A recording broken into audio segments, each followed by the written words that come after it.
ഇത് കഴിഞ്ഞൊരു യാത്രയുടെ രണ്ടാം ഭാഗമാണ്. ഹേസ്റ്റിങ്സിലുള്ള ടൊമാറ്റോ പീക്കും ഓഷ്യൻ ബീച്ചും കാണാനാണ് ഈ യാത്ര. ഒരു നീണ്ട യാത്രയായതുകൊണ്ട് തന്നെ ഞങ്ങൾ ആവശ്യത്തിനുള്ള ഭക്ഷണമൊക്കെ കരുതിയിട്ടുണ്ടായിരുന്നു. രാവിലത്തെ ബ്രേക്ക്ഫാസ്റ്റ് കഴിക്കാനാണ് ഇപ്പോൾ ഇവിടെ നിൽക്കുന്നത്. സാൻഡ്വിച്ചും വട്ടയപ്പമാണ് രാവിലത്തെ ബ്രേക്ക്ഫാസ്റ്റായിട്ട് ഞങ്ങൾ കരുതിയായിരുന്നത്. ഇനി ഇവിടുന്ന് ഏകദേശം 2 മണിക്കൂറും 40 മിനിറ്റും ദൂരമാണ് ഞങ്ങൾക്ക് പോകാനുള്ളത്.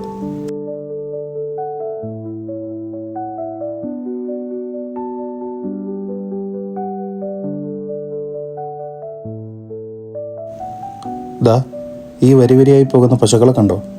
ഫാമിലേക്ക് കൊണ്ടുപോകുന്നതാ. ഇത് കണ്ടോ? യാത്രാക്ഷീണം കൂടിയതാ. നീതു പറഞ്ഞു ഞാനൊന്ന് ഉറങ്ങട്ടെ എന്ന്. എന്നാൽ പിന്നെ പുറകോട്ട് നോക്കിയപ്പോഴോ അതിനും വലിയ കാഴ്ച, എല്ലാവരും ഉറക്കം. നല്ലൊരു സ്ഥലം കണ്ടു, വൈപ്പക്കരാവു. അവിടെ ഒരു അടിപൊളി കോഫി ഷോപ്പുണ്ട്. അത് നേരത്തെ അറിയാറും. എന്നാൽ പിന്നെ ജസ്റ്റിനോട് ഞാൻ പറഞ്ഞു, ജസ്റ്റിനെ ഒരു കോഫി ആയാലോ? ഇനിയും ഏകദേശം 1.5 മണിക്കൂർ ദൂരമുണ്ട് അവിടുന്ന്. ഈ ഒരു കോഫിയും കുടിച്ച് തൽക്കാല ക്ഷീണം മാറ്റി. പ്രകൃതിയോട് നല്ലൊരു അഹങ്കാരവും പ്രണയവും തോന്നുന്ന ഒരു നിമിഷമാണത്.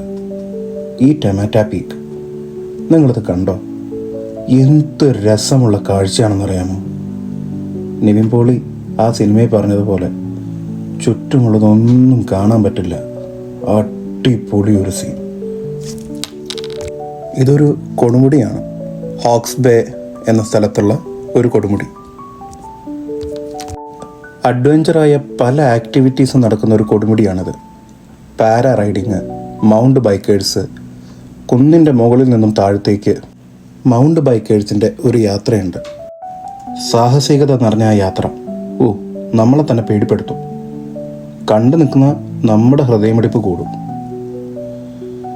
ഇതിൻ്റെ എല്ലാം വ്യൂ കണ്ടു കഴിഞ്ഞപ്പോൾ തോന്നി ഇവരൊക്കെ കൂടി ഒരു റീൽസ് എടുക്കാമെന്ന്. അങ്ങനെ ഞങ്ങൾ നല്ലൊരു റീൽസും സെറ്റാക്കിയിട്ടുണ്ട്. ടൊമാറ്റോ പീക്ക് കണ്ടു നിന്ന് തുടങ്ങിയാൽ അവിടെ തന്നെ നിൽക്കുകയേ ഉള്ളൂ. നമ്മുടെ അടുത്ത യാത്ര നടക്കില്ല. അടുത്ത യാത്ര തുടങ്ങുന്നതിനേക്കാൾ മുമ്പ് സമയം നോക്കിയപ്പോൾ ഏകദേശം 2:30 മണി കഴിഞ്ഞു. ഉച്ചയ്ക്ക് വീട്ടിൽ നിന്നും കരുതിയ ഉച്ചഭക്ഷണം കഴിക്കാനുള്ള ടൈമായി. അടിപൊളി ഒരു പ്ലേസും കിട്ടി. അവിടെ ഇരുന്ന് നല്ല നാടൻ ചോറും കോഴിക്കറിയും ചമ്മന്തിയും മീൻ പീരയും അടിപൊളി അച്ചാറും.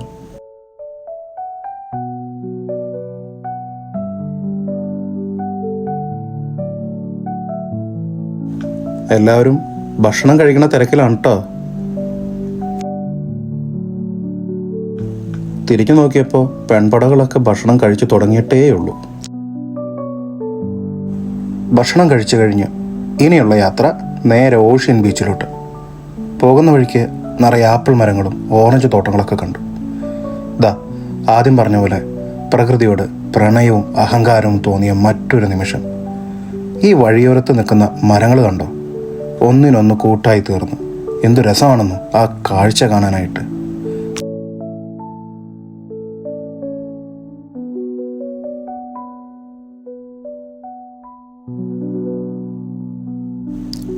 ഒടുവിലങ്ങനെ ഓഷ്യൻ ബീച്ചെത്തി.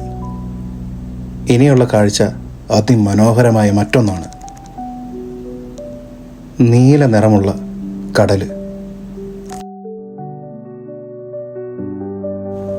ഈ കടലിലേക്കുള്ള കുത്തനെയുള്ള ഇറക്കവും പിന്നെ കടലിലെത്തുമ്പോൾ കിട്ടുന്നൊരു സുഖവും അതൊന്ന് വേറെ തന്നെയാണ്.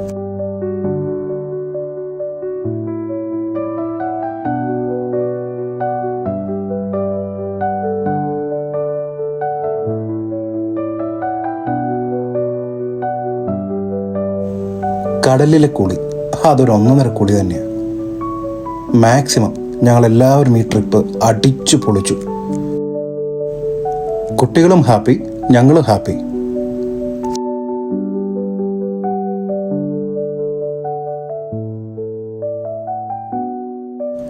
ഏകദേശം ഇവിടെ നിന്ന് ഇനി വീട്ടിലോട്ട് 3 മണിക്കൂർ ദൂരമുണ്ട്.